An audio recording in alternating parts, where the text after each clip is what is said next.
5 चीजें हमारे जन्म के साथ पैदा होती हमारे साथ में। 5 चीजें कौन कौन सी चीजें हैं?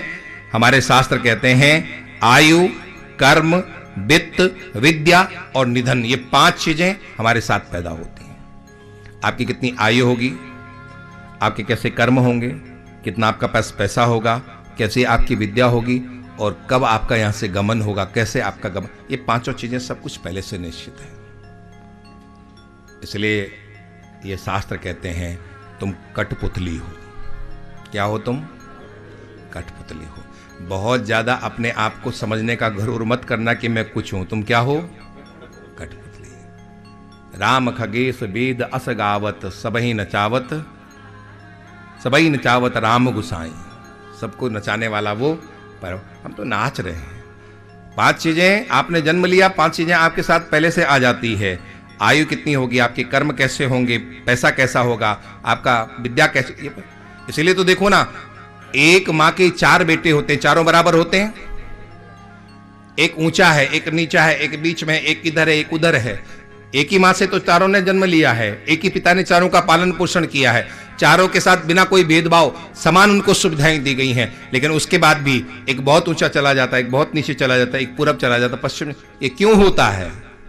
क्योंकि आप सोचो कि हमारी वजह से हो रहा है, नहीं, आपका प्रारब्ध ही आपको उस ओर लेकर के जाता है। ऐसा मत समझना कि हम कुछ कर रहे हैं तो हो रहा है, आपका प्रारब्ध आपसे करवा रहा है। और जिसको नहीं देना है उसके प्रारब्ध ने उसको आलसी बना दिया है। वो कहता कि क्या करना करके, सब बेकार है, वो कुछ नहीं करता।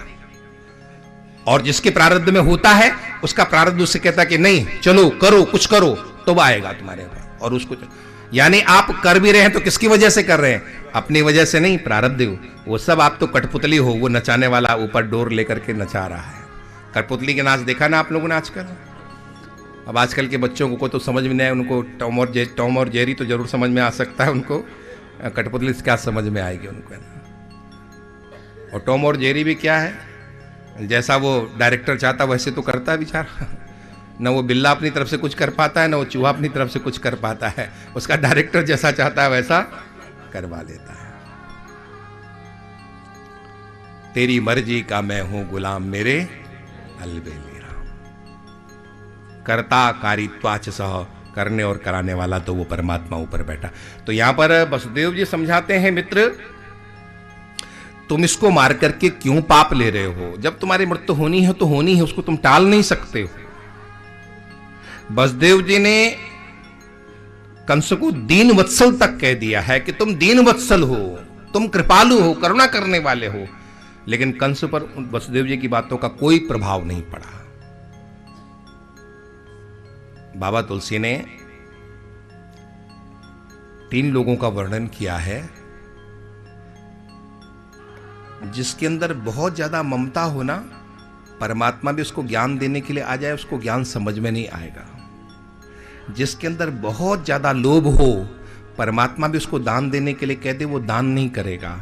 और जिसके अंदर बहुत ज्यादा क्रोध हो, परमात्मा भी कह दे तुम शांत रहो, तो वो शांत नहीं रहेगा।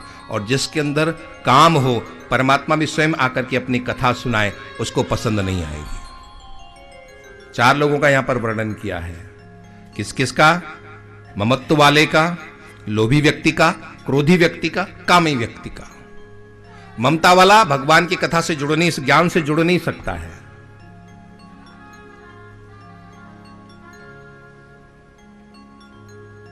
भक्ति की जहां चर्चा होती है, आपने देखा होगा वहां महिलाएं बहुत ज्यादा होती हैं।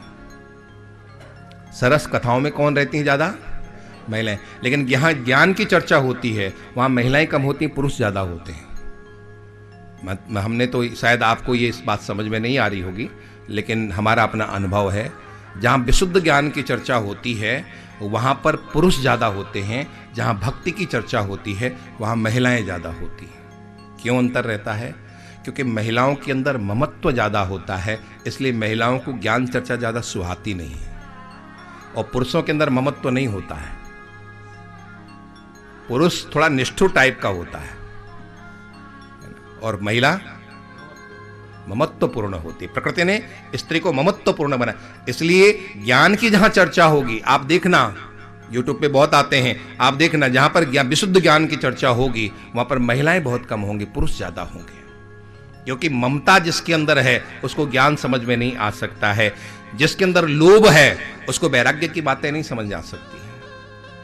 उसको कह दो छोड़ दो छोड़ दो, वो कहेगा नहीं और लाओ और लाओ और लाओ।